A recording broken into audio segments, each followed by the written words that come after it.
Adventist World Radio, the voice of hope. Radio feon'ny fanantenana na ny AWR.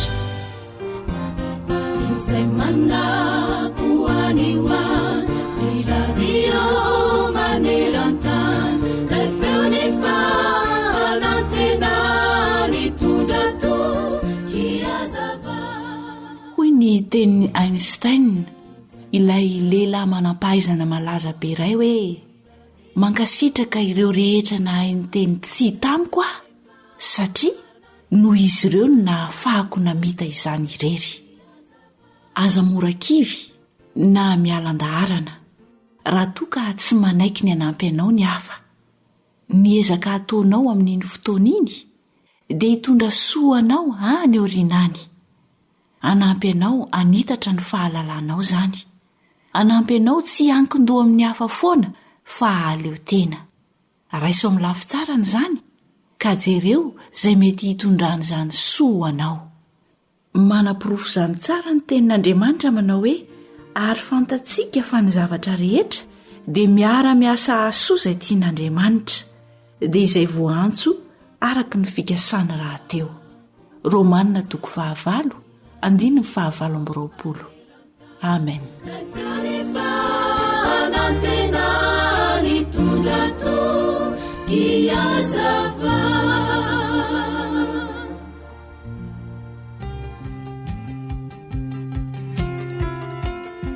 Sakafo mahasoa, mahasalama, mahavelona, atolotry ny feon'ny fanantenana.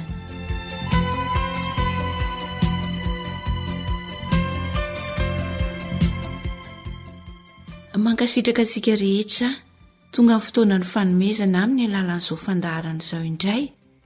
Manasanao na manao fanja sy samy maisana ny lafin'ny teknika anaraka ity fomba fandrahoana sakafo izay nomanina haroso antsika ity.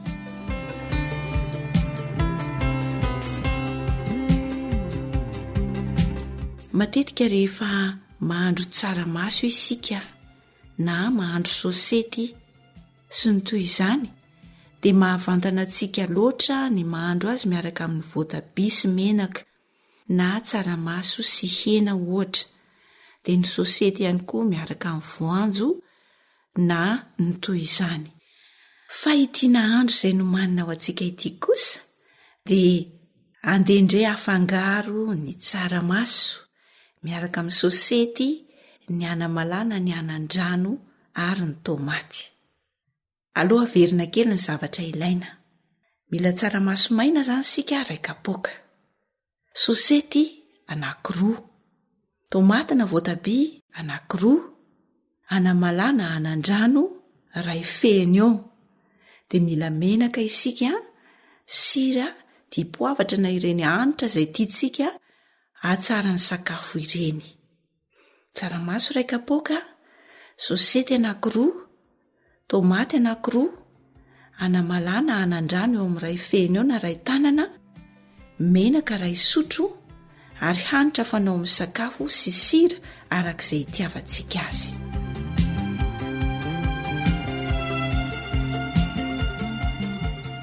Andao amin'izay roso amin'ny fikarakarana ary sika. Voalohany indrindra aloha dia sasantsika madio tsara ilay tsaramaso maina, dia lomana rano mangatsiaka mandritry ny tapakandro. Avy eo dia andrahoina amin'ny rano nandomana azy ny tsaramaso. Etsendanan'izay kosa dia voasana ny sosety, sasana madio tsara, esorina ny voany dia tetehana madinika. Toy izany ihany koa voasana ny voatabia dia tetehana madinika. Rehefa hitanao fa ho masaka ny tsaramaso dia arotsaka ao amin'iny tsaramaso iny amin'izay ilay sosety sy ny voatabia efa voatetika nomanina teo aloha. Asio sira sy dipoavatra dia taneo miaraka mandritry ny atsasakadiny. Etsendanan'izay kosa nefa dia efa sasantsika madio tsara ny anandrano na ny anamalà dia teteo madinika arak'izay itiavanao azy. Dia afanaina ny menaka dia endasinao mandritry ny minitra vitsivitsy ny anana, tsy avela ho masaka be zay vao arotsaka ao anatin'ilay tsaramaso sy sosety efa masaka, dia avetrany dia aroso hoanina mafana. marihana aloha fa ny tsaramaso dia azontsika soloana voamaina hafa. Andramo kely nge e.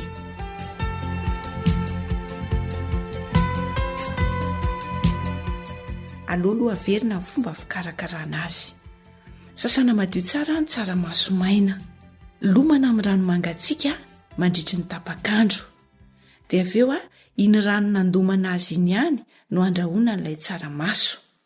Etsy andanin'izay kosa dia voasantsika ny sosety, sasana, esorina ny voany dia tetehana madinika. Toy izany ihany koa ny voatabia. Sasana madio tsara dia voasana dia tetehana madinika. Rehefa hitanao fa ho masaka ilay tsaramaso dia arotsaka amin'izay ilay sosety sy voatabia efa voatetika teo aloha. Dia asiana sira sy dipoavatra na hanitra manitra hafa ankoatr'ireo arak'izay itiavantsika azy. Dia avereno tanehana indray miaraka ireo rehetra ireo mandritry ny atsasakadiny. Eo ampiandrasana an'izay isika dia afanaina menaka. Sasana madio tsara ny anandrano na ny anamalahy efa nomantsika teo aloha ny tetehana madinika arak'izay nitiavantsika azy dia somary endasina kely mandritry ny minitra vitsivitsy.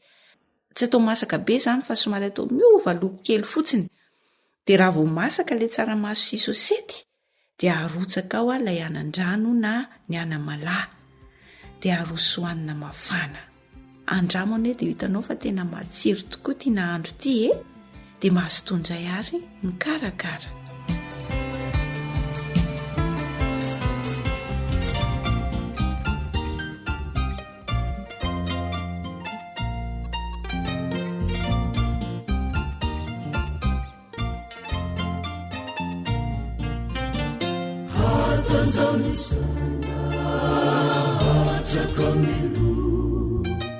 Matsinditsindry okely aloha ny fo, mialina hadiva ny masoandro iva, molo feno manany hoave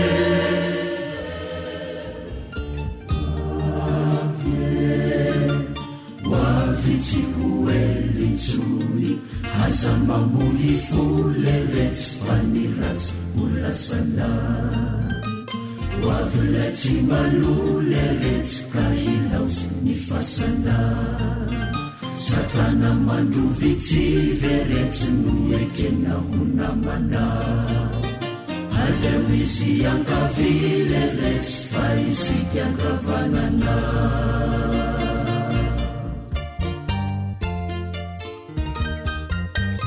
Feo ny fanantenana.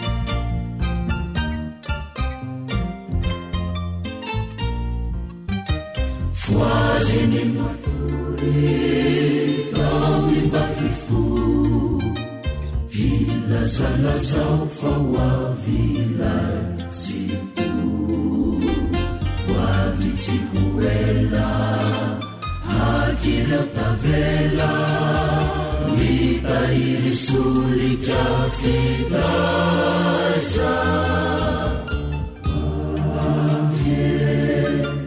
hoavitsy hoelintsony aza mamory foleretsy fa ny ratsy olasana hoavylay tsy maloleretsy ka hilaosy ny fasana satana mandrovitsy veretsy no ekena ho namana aleo izy ankavileretsy fa isika kava. AWR Téléphone 033 37 106 13 034 06 797 62.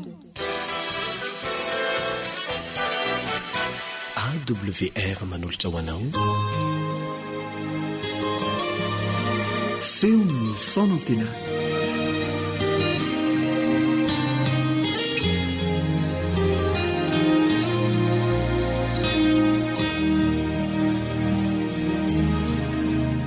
namanao kalebandretsikivy no hiara-mandinika ny soratra masina aminao.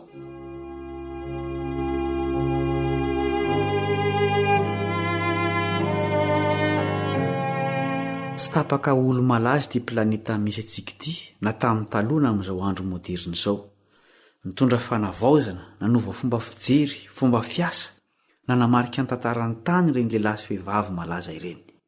Nagoavana toy inona aza ny zava-bitan'ny olombelona, dia misy zavatra tsy voafehiny mihitsy, dia ny famoronana aina sy ny fanafoanana ny fahafatesana.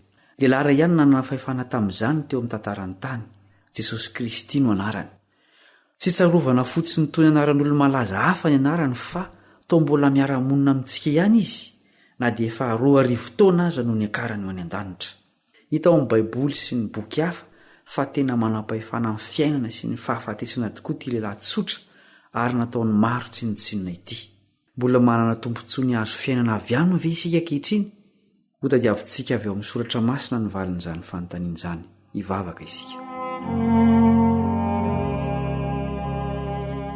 Ray masina ny an-danitra, andinika ny teninao izahay koa mangataka ny fahazavana avy aminao mba hahatakarana izay tianao ambara. Ampio izay ino ary anaraka amin'ny fotsotra ny lalana mitondra ao amin'ny famonjena. Amin'ny anaran'i Jesosy no angatahanay izany vavaka izany. Amen. Sady tsy tompon'ny aina ny tsy manam-pahefana amin'ny fahafatesana isika olombelona, fanomezana indramina ny aina, mifarana amin'ny faharendrehana ao amin'ny fahafatesana avokoa ny dian'ny olombelona rehetra. Tsara ny fiainana ka tsy mahagaga raha samy mitady izay adanampinaritra hatramin'ny ela indrindra izay rehetra ny fandimy teto amin'ity tany ity. Tsy lavitra nefa ilay mpanome aina ary mitsinjo mandrakariva. Efa hatramin'ny ela no nomeno antsika olombelona ny taridalana azahoana fiainana tsara sy maharitra. Efa no manome loha ny olona fa ho avy amin'ny nofo amandrà Andriamanitra hiara-monina ary hanome aina ho an'ny olombelona. Ino nefa ny tranga? Izao no nambaran'i Jesosy ilay teny tonga nofo ao amin'ny Jaona 5:7. Dinianareo ny soratra masina satria ataonareo fa ho aminy no ananareo fiainana mandrakizay ary ireny no manambara kanefa tsy mety manatona ianareo anananareo fiainana. Hoy Jesosy eto, ianareo mandinika ny soratra masina. Tena nandinika sy nandalina ny tenin'Andriamanitra tokoa ireo mpiarabelona tamin'i Jesosy. Mazava ny tenin'i Jesosy, tsy maintsy manatona azy amin'ny fandiniana ny tenin'Andriamanitra izay te hanana fiainana mandrakizay. Izao no fanambarana nataon'i Jesosy ao amin'ny Jaona 4:10. Ny mpangalatra tsy avy raha tsy hangalatra sy hamono ary handringana. Izaho avy mba hanana ny fiainana sady hanana ny be dia be. Tsy fiambony izany teny izany fa vakio ny fiainan'i Jesosy nandritr'ireo 3 taona sy tapany ny velomany teto an-tany, nositrano ny marary, nodioviny ny boka, nampionono ny malahelo, natsangana ny maty sy ny sisa. Hoy Jaona izay vavolombelona nanatry maso raha mamarana ny filazantsarany. Jaona 2:20. Ary misy zavatra maro hafa koa izay nataon'i Jesosy, ka raha voasoratra tsirairay avokoa izany rehetra izany, ataoko fa izao tontolo izao dia tsy omby ny boky voasoratra. Ampinoantsika an'i Jesosy ny teny voasoratra. Tompon'ny aina tokoa izy sady manam-pahefana amin'ny fahafatesana. Tsy mbola nisy olo-malaza izay rehefa nitsangana tamin'ny maty araka ny teniny. Jesosy kosa nefa nilaza fa handresy ny fahafatesana rehefa afaka ateloana, dia tanteraka tokoa izany. Na dio fahafatesana io aza dia efa voalaza ny mpaminany mialoha sady antoky ny famonjena izay mino azy. Hoy izy eo amin'ny Jaona 7:20. Fa toy izao ny tiavan'Andriamanitra izao tontolo izao, nomeny ny zanany lahatokana mba tsy ho very izay rehetra mino azy fa anana fiainana mandrakizay. Tsy Andriamanitra roa ny lazain'ny Baiboly fa iray ihany. Ilay teny namorona sy nanome aina tamin'ny famoronana ihany ny tonga nofo, natao sorona mba hanavotra. Tonga olombelona ireo lalàna sy fitsipika izay manome fiainana. Tsy fanafody fampitonena fanaintainana ny tenin'Andriamanitra fa fanasitranana sy fanomezana aina vaovao mihitsy. Afaka tanteraka tamin'ny rofiny ny olona nisitranin'i Jesosy. Ny tena fototra retina mihitsy no tian'i Jesosy esorina ao amintsika. Tsy inona izany fa ny fahotana na ny fandikan-dalàna izay misakana antsika tsy ahazo ilay fiainana mandrakizay. Otrika aretina lovan'ny taranaka amin'ny fandimby rehetra ny fahotana. Io ny fototry ny aretina rehetra izay mitarika amin'ny fahafatesana. Hoy Andriamanitra amin'ny alalan'ny mpaminany Isaia 1:1-2. Indro ny tanan'i Jehovah tsy fohy fa mahavonjy, ary ny sofiny tsy lalidalovana fa mahare, fa ny elokareo no hevitra mampisaraka anareo amin'Andriamanitra, ary ny fahotanareo no mampiafina ny tavany aminareo, ka dia tsy miaino izy. Ary inona no vokatra izany fisarahana izany? Romanina 5:17 ny tapany voalohany. Fa fahafatesana ny tambon'ny ota. saingy mamelona fanantenana ny toy ny ty andininy ity ary fiainana mandrakizay ny fanomezam-pahasoavana avy amin'Andriamanitra ao amin'i Kristy Jesosy tompontsika. Tsy zavatra katsahana na vidiana ny fiainana mandrakizay fa fanomezana tolotr'Andriamanitra ao amin'i Jesosy. Mahazo azy avokoa izay manatona an'io tompo sy mpamonjy io. Asongadin'ny Paoly ny hoe tompo eto, tsy mpamonjy fotsiny Jesosy fa tompo ihany koa. Miankina amin'ny fanompona ny famonjena. Ny fanaovana ny sitrapon'ny olona iray no fanompona azy.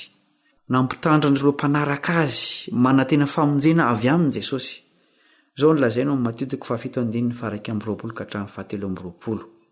Tsy izay rehetra manao amiko hoe tompoko tompoko no hiditra amin'ny fanjakan'ny lanitra, fa izay manao sitrapony raiko izay any an-danitra. Maro nanao amiko amin'izany andro izany hoe tompoko tompoko, tsy efa naminany tamin'ny anaranao va izahay, ary tsy efa namoaka demoni tamin'ny anaranao va izahay, ary tsy efa nanao asa lehibe maro tamin'ny anaranao va izahay, ary dia ambarako amin'ny marimarina hoe tsy mba fantatra akory ianareo hatr'izay, miala amiko ianareo mpanao meloka.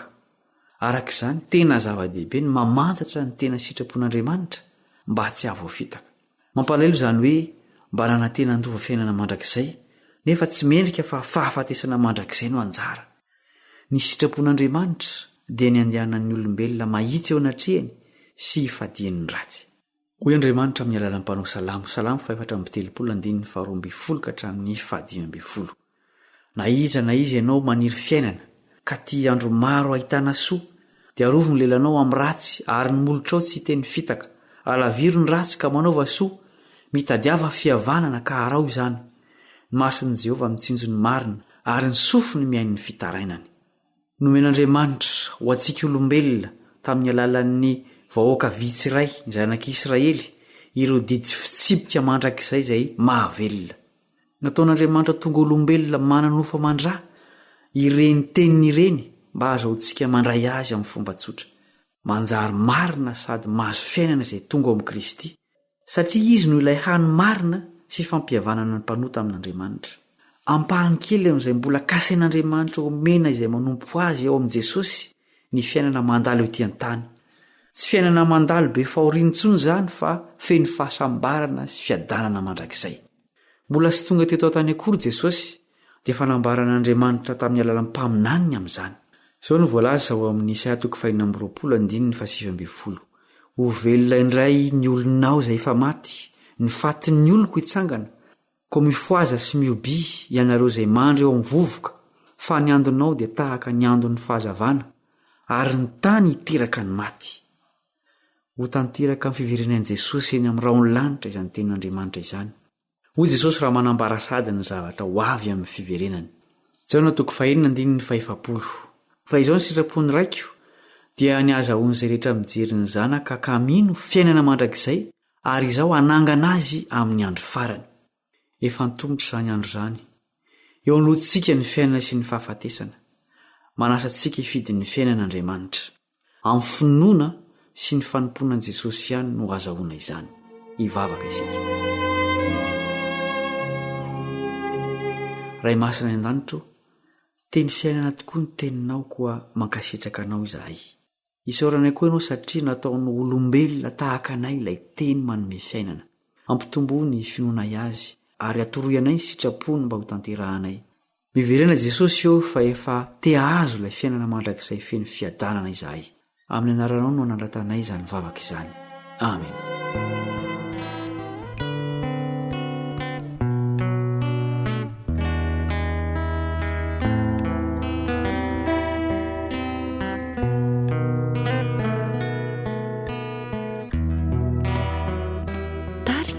Ambassadora indro fanandao ilay fiandrianana, ka nafoinao izao ny voninahitra, taona sesikiny fitiavany anao, ka nanakihidinao soro no anao.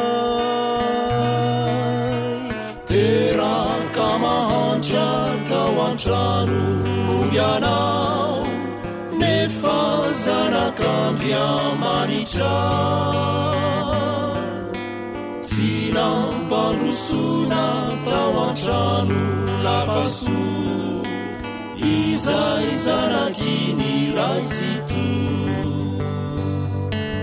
nefa nororana sy nolavina ianao no fantsihina sy no satroantsiloko na izany aza dia nitsangana indray na hitondra fiaina no anay sy fahasambarana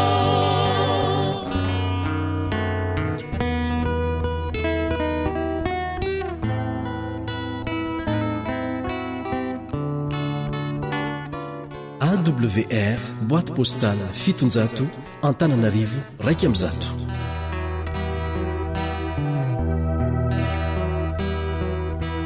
Nanao fagagana sy famantarana nanasitrana iry marary marobe nampianatrany fahamarinana nefa tsy nekena sy nolavina ire miaritrany mafy sy mangidy ianao miary torisanandro izao na ny afanana na ny orambaratra samy mianjady taminao nefa nororana sy nolavina ianao no fantsihina sy no satroantsiloko na izany aza enitsangana indray na hitondra fiaina no anay sy fahasambarana nefa nororana sy nolavina ianao no fantsihina sy no satroantsiloko na izany aza dia nitsangana indray mba hitondra fiaina no anay sy fahasambarana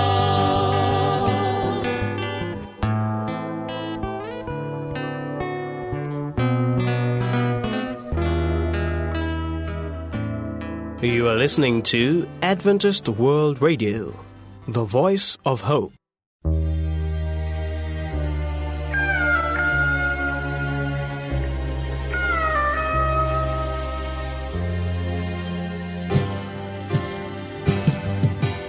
Feon'ny piaino.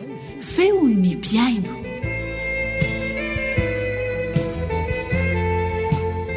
Misaotra an'Andriamanitra isika nahazo tombonandro afaka manaraka izao fandaharana andrenesana ny feon'ny piaino izao. Manolotra izany ho anao eto na manao fanjaniaina sy Eliandre Mitantsoa ary ny teknisiana na Aritiana dia meno finaritra ary. Eny ary ampifaliana no andraisantsika ny vahiny anankiroa izarany tombontsoa azony vokatry ny fenona ny AWR feno fanantenana.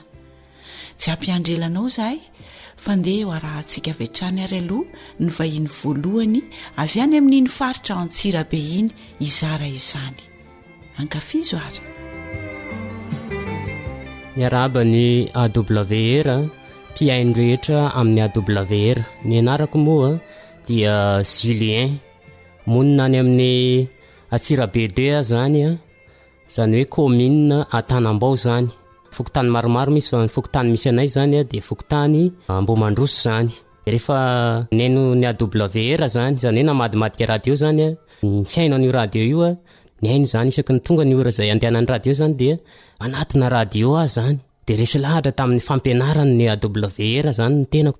Misy fampianarana maromaro moa ataon zareo indrindra ny ara-pahasalamana sy ny karazany fa ny tena nahaliana moa zany dia teo an'le resaka ara-panahy zany, le fampianarana fahamarinana zany indrindraindrindra fa ny sabata zany de rehefa resy lahatra makasika ny sabata moa tam'izay fotoan'zay dia nanapa-kevitra zany ny hitandrina ny sabata zany de hoe inona no atao mba hahafahana miditra ao anatin'ny sabata zany nefa nitoerana misy anay moa zany de ny hoe tsena zany am'izany sabata izany tsy maintsy hoe lasa makany atsena aby ny olona zany kanefa za nanapa-kevitra zany ny hitandrina ny sabata tam'izay fotoan'zay nandamina fotoana moa zany mba hahafahako miditra ao anatin'ny sabata zany de tonga ny alakamisy de efa nanomana sakafo hoentina miditra ao anatin'ilay sabata zany de mofo moa zany tam'izay fotoan'zay no azoko atao hoe eritreretina ateza zany misy karazana mofo zay zany mba mateza zany de izy io zany efa nomanina de rehefa tonga ny fendohan'ny sabata de efa eo zany io de tonga ny atandro de efa minakanina zany ao anatin'izay tandrina ny sabata atao moa zany ny tenako betsaka moa zany ny olona nahafantatra anazy satria za zany anisany hoe hitan'ny olona matetika eny atsena indrindra fa mampivaritra anazy zany satria za mpivaritra tam'izany fotoana zany tao am'izay tsena sabotsy zay zany de resy lahatra de tsy mivaritra tsony de ozy ny olona hoe fa nakaiza ianina atao tsy tonga de hoe izy efa tsy mivaritra tsony indrindra fa rehefa sabotsy ohatran'izao no le fahamarinana zay efa natondro ny AWR zany de nandeha zany ny fotoana misy fahamarinana keo tsy makasika ny batisa dia nanapa-kevitra zany de ny hoe andeha roso amin'ny ranony batisa ihany keo zany de tsy maintsy nanatina fiangonana zay akaiky moa zany de ny fiangonana akaiky tam'izany fotoana zany mba hahafahana mitantara n'ireo namana zany dia eo ny adiny 3 eo zany mandeha bisikleta zany de nandeha moa zany nanapa-kevitra ny tenako na de toerana mangina aza tam'izany fotoana zany de lasa zany ny olona tsy de misy mandeha zany rehefa indrindra fa sabotsy zany fa tsena de andro mangina be moa zany tam'izany fotoana zany ny sabotsy zany za moa zany no ny faresehako lahatra de tsy nahajanona zany fa tsy andrika azy atonga ny sabata zany mba hahafahana mamonjy zay fiangonana akaiky indrindra zany zay hoe adiny 3 mandeha bisikleta izay zany de lasa zany de moa de tonga tany de ndraisin'ny olona somatsara moa zany fahatongavako tany zany de faly moa zany noho ny am'izay fandraisana zay sy ny fahatongavana tany ihany koa moa zany de soran'Andriamanitra nandeha ny fotoana de mbola niverina tany azy zany de nitantara mory zareo zany hoe zareo tao amin'le fiangonana zany fiangonana adventiste zay nivatanako de ny hoe misy fiangonana akaiky anao azonao anatonana zany de nanapa-kevitra zany anatina n'le fiangonana akaiky zay natondro ny zareo zany de tonga tany amin'le fiangonana atao hoe ambaty favety zany any amin'ny faritra distrika atany fotsiny moa zany amin'ny faritra tsy naninaniny zany de lasa nakany azy zany de nanapa-kevitra tany de rehefa tonga tany moa zany de nisy namana anankiray izay avy any amin'ny faritra nisy anay zany amin'ny commune Tanambao Atsirabe 2 iny zany efa resy lahatra ihany koa izy io de tonga tao de niona de samy faly zay satria samy avy amin'iny amin'ny faritra iny ihany koa zany de rehefa tonga tao de hoe andao fa mbola misy fiangonana akaiky anao ty afahantsika manao fampam-pivavahana rehefa sabata zany de noetin'izay namana zay moa zany de tonga tany amin'ny fiangonana anankiray zay de tao ihany koa zany zay de rehefa nandeha ny fotoana dia nisy fiangonana anankiray zay koa zany mbola akaikikaiky no zay indray zany zay fiangonana fahatelo zay zany de lasa tany rehefa tonga tany zany de nianatra zany hoe nampina zany le fampianarana zay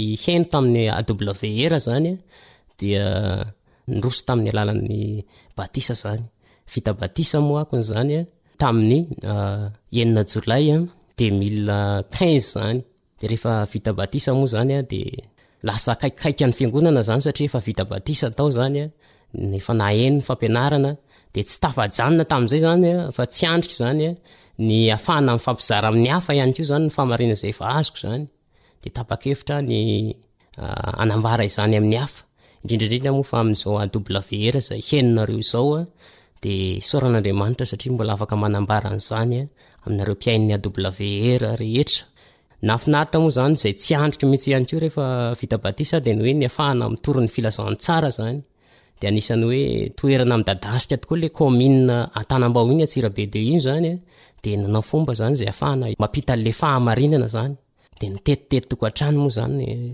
tao moa zany hoe mbola tsy mahay mandahateny sy ny karazany kanefa ny vavaka zany nangatana mivavaka amin'andriamanitra mba hahafahana mampita an'izay no le fahamarinana zany tsy tafandromandry zany no le fahamarinana zay efa azo zany taty afara moa zany rehefa natao le fampianarana ny tetitety ny tokantrano zany maromaro moa nefa voatety amin'ny faritra komina Tanambao-iny de maro ny olona nefa niaino zany radio zany nandalo tamin'ny tsena zao tamin'izay fotoan'izay de nahita olona haino ny AWR zany isorana manokana moa izay ny amin'ny fampandrosoany zay radio zay ary de tena nataony mafy tokoa le izy hoen'ny ray tanàna ny zavatra mahaliana anazy rehefa nanontaniana izy de ny hoe ny mahakasika ny fahasalamana ny fambolena zay zany ny zavatra tena mahaliana anazy betsaka tokoa moa fampianarana zay alefa ny AWR ao ny amin'ny mahakasika ny amin'izay de manetana antsika mpiaino ny AWR rehetra izay mandre ny AWR rehetra maneran-tany zany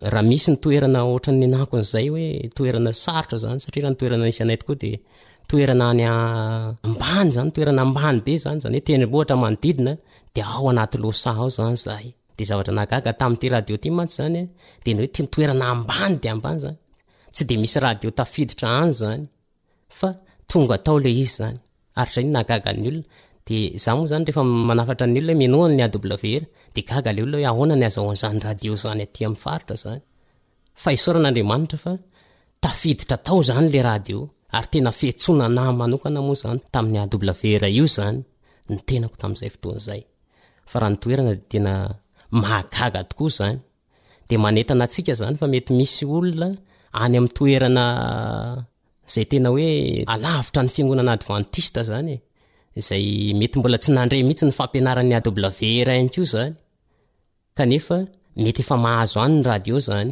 manetana atsika zany mba iaino ny AWR io satria maro tokoa ny fampianaranao zany ary mandresy lahatra tokoa zany ohatrako manokana zany de resy lahatra tamin'ny fampianarana tao zany ary tena maro azany fianakaviana zay nanakatsakana zany tao anatin'izay nampitahoatahotra satria betsaka no miteny hoe mampatahotra zany karazam-piangonana zany kanefa no le fahamarinana ao amin'ny baiboly tsy natahotra zany fa nanolo tena tokoa nandinika ny soratra masina zany hoe marina na tsy le izy de rehefa hitako zany fa hoe marina tokoa ny voalaza amin'ny baiboly de niditra tao amin'le fahamarinana lazana zany izay moa zany ny fanetanana atsika tsirairay avy izay maheno an'izao AWR izao fa de mametraka ny mandra-piresaka mandra-pionandray sora tompoko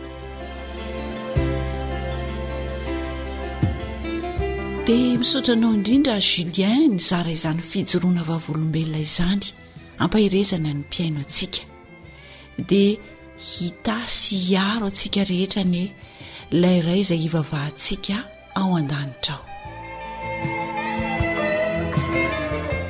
mampidirintsika avetranyray ary mivahintsika faharoa teo amin'ny micro ny namana Elion Andriamitansoa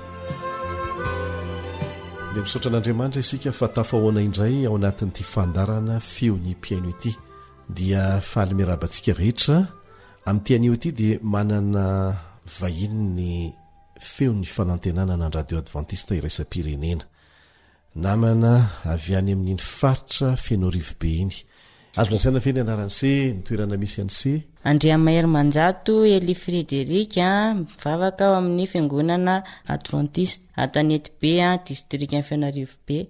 Ina ny atondian'se eto ary zoro vavolombelona makasika ny fianona ny radio sy ny fampianona ny olona ny radio AWR sy ny fandaharana vokariny fidrona vavolombelona aloha zany le izy de fitantarana amintsika ny vokatsoa hoentin'ny AWR ny tena antony ny teo amin'ny fiainan'se teo amin'ny fiainako alohany de aveo nizaraiko tamin'ny olona koa ilay izy fahitako an'se tena mbola tanora mihitsy firy-taona saison 12 taona tantara ho ary zay mianatra mahitsy mieno radio AWR zay moa zany efa zanaka adventiste efatra mbola kely eny tompoko de efa zatra voataizany AWR efa hatramin'izay de mamanay afekite tany amin'iny ambanivohitra Fianarivobe iny zany izy de zay sisa no nianatra taty mahitsy de rehefa nieno an'ilay fandaharana de hita fa nafinaritra le izy de niezaka hoe ahoana no fomba atao mba hampianona ny olona koa ilay fandaharana. Inona no nafinaritra ny se tao anatin'ilay fandaharana? Tamin'izany zay mbola ankizy moa zany de le fandaharana ho an'ny ankizy isaky larobia no tena nafinaritra. Fa taty aoriana nisy an'ilay fandaharana hoe tokantrano sambatra sitretrika nataon'ny pasteur Anatson Gilbert de nanao enregistrement an'iny de avy eo nalefako tamin'ny radio amplian'ny fiangonana tany amin'ny fiangonana anay. De alefako de alefako isaky maraina nalaiko taty zany le izy noetiko de nalefako tany enregistrensy izy tao mahitsy de nangonina de avy eo nalefa any ambanivohitra. Fi kilometra miala avy eo mahitsy moa le antanety be?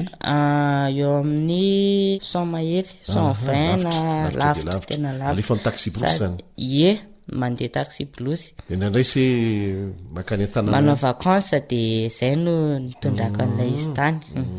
Rehefa nitondra an'io de nalefako tamin'ny amplian fiangonana hoe ateo de nisy olona tonga mihitsy nanontany satria liana tamin'ilay izy hoe fa ahoana reny zavatra reny, zavatra mahafinaritra amin'ilay izy koa tena hita hoe nahasoan'ilay olona tsirairay avy zay niaino an'ilay izy zany ilay izy.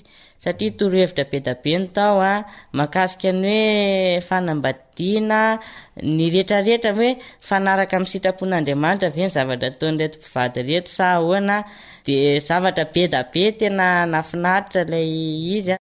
Taty aoriana mba nitombo kely zany ny fahaizana de nanana finday de afaka nanao téléchargement fandaharana vitsivitsy. Ina avy le fandaharana vitsivitsy? Fandaharana WR rehetrarehetra le amin'ny mandeha isan'andro mihitsy no nalaiko.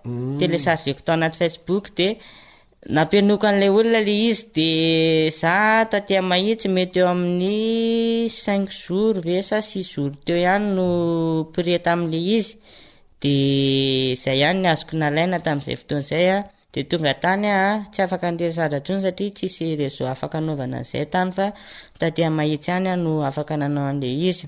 Ny tena naliana ny zareo indray le resaka fambolena le hoe asa sy tontolo iainana voakolo antoky ny fahombiazana. Iny ndray zany tena ohatran'ny hoe lasa teny fanevanay tany mihitsy mahafinaritra ilay iny fandaharana anankiray iny de azo lazaina hoe mahavita ny asa ihany zany tsika raha vonona ny asa ohatran'izay. Inona no heverin'ny se amin'ny mahambola tanora ny se zay mandray anjara be dehibe ao anatin'izany asa fitoriana ny filazantsara izany, inona no heverin'ny se hoe fomba anatsarana an'izay fomba fiasa efa natomboka izay? Le izy aloha zany soran'Andriamanitra aloha satria efa nanomboka de nitoy an'izany no somary ilana fanampiana kely raha ohatra ka hoe misy radio afaka hoe alefa isan'andro enon'ireo olona ireo de vao mahay tena tsara koa tompoko. Any aminareo nefa manahoana ny onjapeo? Ny onjapeo any la FM aloha tsy mahazo. Ny FM tsy mahazo any?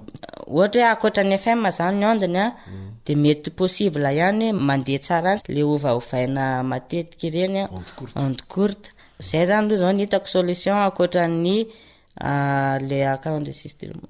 Amin'ny mahatanora ny se inona ny tena natonga ny se mazoto amin'izany hoe zara ny fahalalana tsara ho an'ny mpiaramonina zany manao asa fitoriana? Tena mahafinaritra aloha ny zay zanaka adventiste efa hatramin'izay aloha zany de efa voataiza tao de nampiny fitaizana radio koa lesona raisiko voalohany indrindra aloha zany zao ny ankizy betsaka ny avy any ambanivohitra miara-mianatra amin'ny aty mahitsy fa hafa mihitsy mbola hita zany no hoe nisy zavatra nitaiza manokana. Marina hoe samy mitaiza zao ny ray aman-dreny misy koa ny ankizy mipetraka ao amin'ny bebeany fa mbola hafa le hoe nisy zavatra eno tamin'ny radio tamin'izany na ny resaka le tantarany ankizy zay fotsiny de efa hita hoe lesona lehibe afaka nampiarina tamin'ny fiainanay mba tsaratsara kokoa par rapport amin'ny ankizy zany de zay mba tena zaraina zavatra mahafinaritra koa tena nandresy lahatra hoe za afaka manao zavatra oatra zany ho an'le olona mpiaramonina amina any satria le olona reo tena faran'izay tena liana faran'izay tena liana na eno an'lay zay fandarana momba ny mpivady zay ise mbola tanora nefa efa liana sady amin'ny fandarana ho an'ny mpivady inona tao anatin'le fandarana amin'ny mpivady ny tena nafinaritra ny seary nampianokany dada sy mamanay le izy nisy fotoana kely de ozy hoe mba alaivo zany ozy izy alaivo zany tsisy farantsony de ino no nalaiko de nalefako tany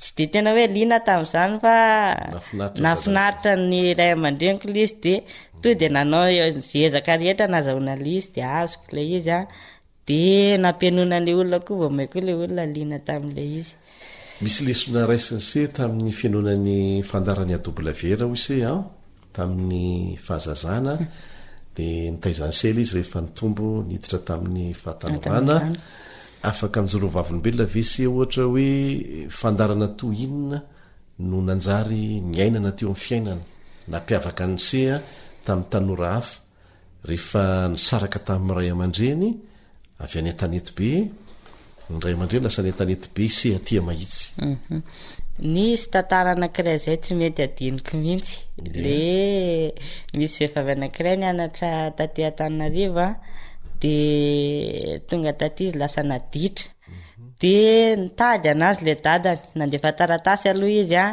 de aveo izy tsy nandefa tsony de nalahelo amin'izay le dadany de niakatra nitady anazy de nisy an'ilay nafantarany zareo sioka ny fahafantarany zareo de io tantara io tsy mety ho adiniko mihitsy de za raha ohatra zany zany no fiainan'le ankizy ary zay zavatra tena mampalahelo namana hoe misy le ankizy mianatra aty de lasa tsy araka le netreretin'le ray aman-dreniny zany le zavatra miseho de aveo le ankizy misy indray nefa tokony hianatra aty mihitsy mety hoe vonina voafehan'le anina de lasa tsy avela ray aman-dreny tsy satria te ohatra ny anina nga de zay tena mampalahelo fa zavatra azo tsy ampahitanana zany zavatra ohatran'ireny ho an'ny ankizy hoe mianatra aty zany ka maheno an'ireny zavatra ireny de afaka tena manao ezaka izy hoe tsy hanao ohatran'ireny lafa maheno an'iny tantara iny satria raha mahatsapa ilay hoe fijaliana sy alahelon'ray aman-dreny eo anatrehan'ny zavatra ohatran'ireny ny ray aman-dreny efa tena manao zay azony ataony azony atao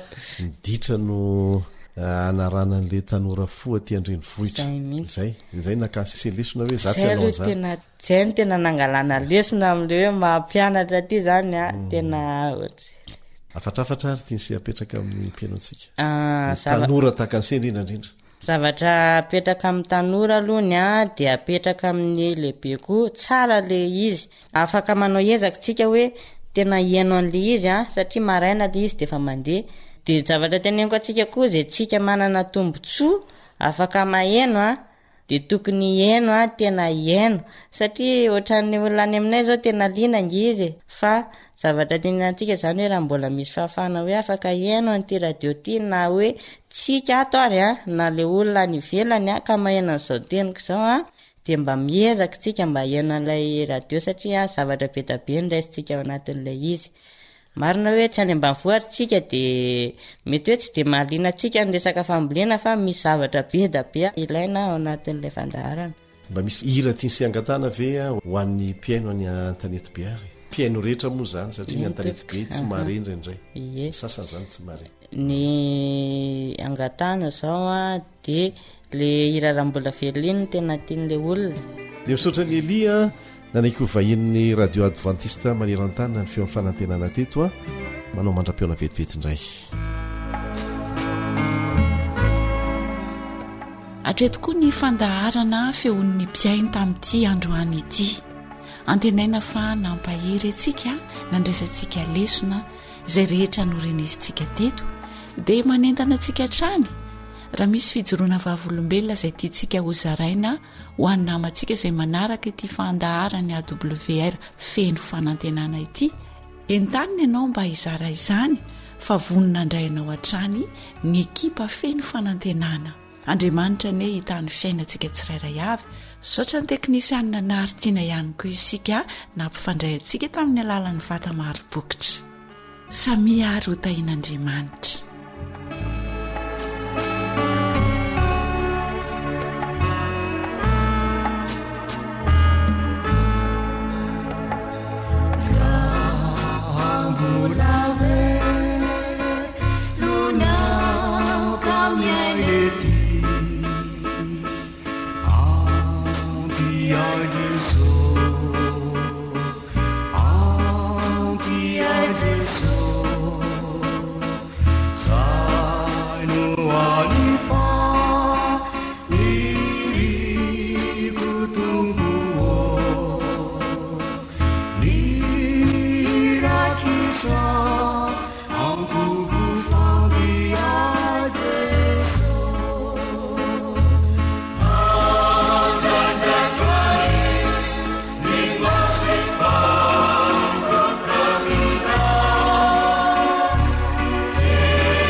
Imprimerie Adventiste.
Akoatra ny fiainoana amin'ny alalan'ni podcast dia azonao atao ny miaino ny fandaran'ny awr sampana teny malagasy amin'ny alalan'ni facebook isanandro amin'ity pejy ity awr feon'ny fanantenana.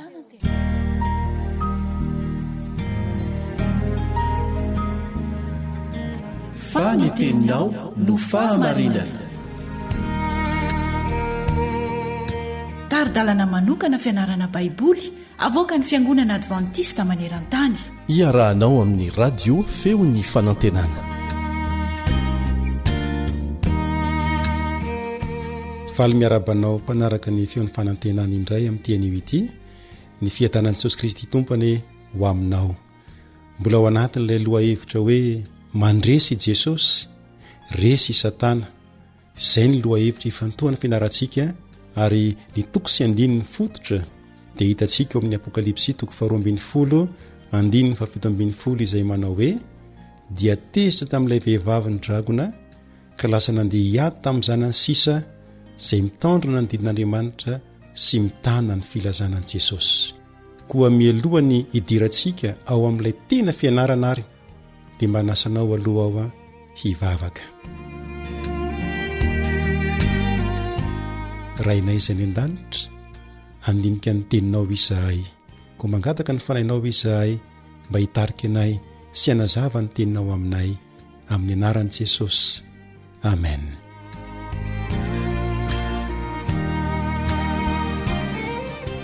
Araka ilay loha hevitra ary izay hitantsika teo aloha dia misy resaka ady eto ka i Jesosy sy i Satana no tena lohany ao anatin'ilay ady. Ary tena zava-misy marina io ady io, tany an-danitra izy io no niseho. Ka ny apokalipsy toko 2:20 no maneho ny tantaran'io ady io. Araka ny voalaza ao dia nanomboka tany an-danitra ny ady ary nitoy teto an-tany. Manasanao mba hiaraka maky amiko zay voasoratra ao amin'ny apokalipsy 2:20 manomboka eo amin'ny 17 atrary amin'ny 15 no vakitsika. Apokalipsy 2:20 17 15. Ary nisy ady tany an-danitra Mikaela sy ny anjeliny niady tamin'ilay dragona, ary ilay dragona mba amin'ny anjeliny kosa dia niady, nefa tsy naharesy, sady tsy nisy fitoerana ho azy intsony tany an-danitra. Ary nazera ilay dragona dia ilay menarana ela zay atao hoe devoly sy satana zay mamitaka izao tontolo izao, dia nazera tamin'ny tany izy, ary ny anjeliny koa niaraka nazera taminy.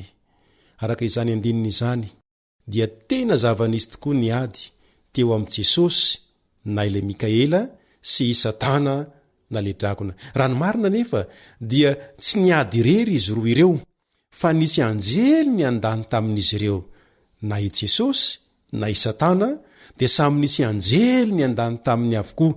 Manoloana izany dia misy fanontaniana roa mila valiana. Ny voalohany dia izao: fa inona loatra nahatonga ny satana sy ny anjeliny ny andany taminy ho tonga amin'izao ady izao? Amin'ny teny hafa dia inona no antony nahatonga ny ady tany an-danitra? Ary ny fanontaniana faharoa izay ho valintsika dia hoe: inona no nahatonga ireo anjely izara roa, ny sasany ny andany tamin'i Jesosy ary ny sasany kosa ny andany tamin'ny satana? Mba hahafahantsika mamaly ireo fanontaniana ireo dia tsy maintsy mamantatra ny marina momba an'Andriamanitra sy ny planin'Andriamanitra isika. Betsaka amintsika no mahalala ilay andinina izay milaza ny marina momba an'Andriamanitra ao amin'ny Jaona 1:4, ny andininy 7 sy ny 5:20, Jaona 1:4, ny andininy 7 sy ny 5:20 manao hoe Andriamanitra dia fitiavana. Andriamanitra dia fitiavana. Tsy mba toetra an'Andriamanitra fotsiny ny fitiavana, fa tena fitiavana mihitsy no maha-izy an'Andriamanitra. Raha lazaina hoe toetra an'Andriamanitra manko ny fitiavana dia mbola zavatra iray hafa misaraka aminy, fa ny fitiavana dia tena miraikitra tanteraka amin'ny maha-Andriamanitra an'Andriamanitra. Zavatra iray tsy hafa misaraka na oviana amin'Andriamanitra ny fitiavana. Andriamanitra dia fitiavana, Andriamanitra mira fitiavana. Dia amin'izay mahafitiavana n'Andriamanitra izay no namoronany zava-boary kanto sy tsara, anisan'izany ireo anjely tany an-danitra sy isika olombelona teto an-tany. Ary ny planin'Andriamanitra ho an'ny zava-boariny rehetra dia ny fahasambarana. Tsy tao anatin'ny planin'Andriamanitra ny sy ny fahoriana na ny olana dia ny ho tsara ary, fa tena mifandray tsara ny mahafitiavana n'Andriamanitra sy ny fahasambarana izay planina nataony. Koa mba hahafahan'ny anjely manana fahasambarana dia nataon'Andriamanitra hanana fahafahana mitia izy ireo. Zany hoe tsy afaka ny anana fahasambarana na oviana izy ireo raha tsy manana fahafahana mitia, manana fitiavana. Izao anefa tsy afaka ny anana fitiavana ihany koa izy ireo raha tsy manana safidy. Ahoana tokoa moa no ahafahana milaza fa ty zavatra iray ianao raha tsy misy safidy roa farafakeliny eo anoloanao? Manoloana ireo zavatra roa ireo no ahafahanao misafidy zay tianao, fa raha zavatra iray fotsiny no eo anoloanao dia tsy afaka ny safidy ianao, fa dia tsy maintsy manaika iny zavatra iray iny. Noho izany dia misy raiki-po hitantsika eto zay tena mifameno tsara. Ny tazon'Andriamanitra dia hanana fahasambarana ny zava-boariny, saingy izao tsy ho tonga amin'ilay fahasambarana ny zava-boariny raha tsy eo ny fitiavana. Ny fitiavana koa nefa dia tsy isy raha tsy eo ny safidy. Noho izany nomen'Andriamanitra fahafahana misafidy avokoa ny zava-boariny rehetra, na ny anjely na ny olona ihany koa. Ny safidy no mahatonga ny fitiavana, ary ny fitiavana indray no manome ny fahasambarana. Dia izay no antony mahatonga n'Andriamanitra namorona ny anjely mba hanana safidy malalaka, ahafahan'izy ireo hanana fitiavana ary ahafahan'izy ireo miaina ao anatin'ny fahasambarana tanteraka. Indrisa nefa fa io fahafahana misafidy io indrindra nahatonga ny satana nitsangana hiady amin'i Jesosy, ary mbola io fahafahana misafidy io ihany koa no nahatonga ireo anjely ny andany tamin'i Jesosy na ny andany tamin'ny satana. ka raha tokony tarika amin'ny fitiavana n'andriamanitra sy ny fahasambarana ny safidy dia indrisy fa nisy anjely ny safidy ny an-dany tamin'ny satana koa dia io safidy io no nahatonga ny ady tany an-danitra sy nahatonga ireo anjely ny an-dany tamin'izay tiny na i satana na i jesosy dia toy izany koa ny olombelona noforoan'andriamanitra isika mba nana safidy malalaka tahaka ireo anjely ihany koa koa iza reno ho safidinao raha ianao zany zao no asaina amin'ny safidy movy ianao iandany amin'i jesosy sa indrisy iandany amin'ny satana tadidio fa tsy azonao atao ny hoe sady any jesosy no any satana na koa sady tsy any jesosy no tsy any satana tsy maintsy ao anatin'ny antoko iray no misy ianao na ianao ao amin'ny antoko izay miandany amin'i jesosy fa raha tsy miandany amin'i kristy jesosy ianao mazava ho azy fa ao amin'ny antokony satana izany ny tsy fandraisanao safidy zany a iandany amin'i jesosy dia efa fandraisanao safidy sahady a fa miandany amin'ny satana ianao koa izany no anasako anao androany mba hisafidy ny andany amin'i jesosy andeha iandany amin'i jesosy zava-dehibe ny safidy raisinao ary vaovao mahafaly izay resahana aminao androany raha miandany amin'i kristy ianao a dia azo antoka ny fandresena dia voly ane fa resy noho izany manasanao ao androany andao iandany amin'i jesosy dia ho isan'ny mpandresy ianao hivavaka isika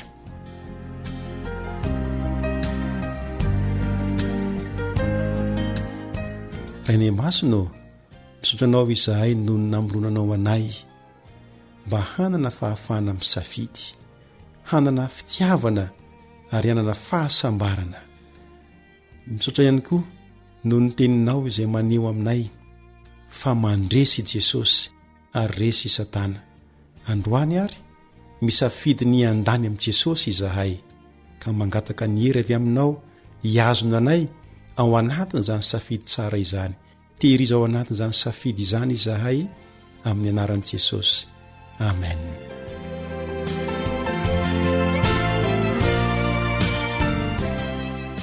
ny namanao rijamory no niaraka taminao teto ary manome fotoana anao indray amin'ny fizarana manaraka hitahinao ane Andriamanitra misaotra tompoko.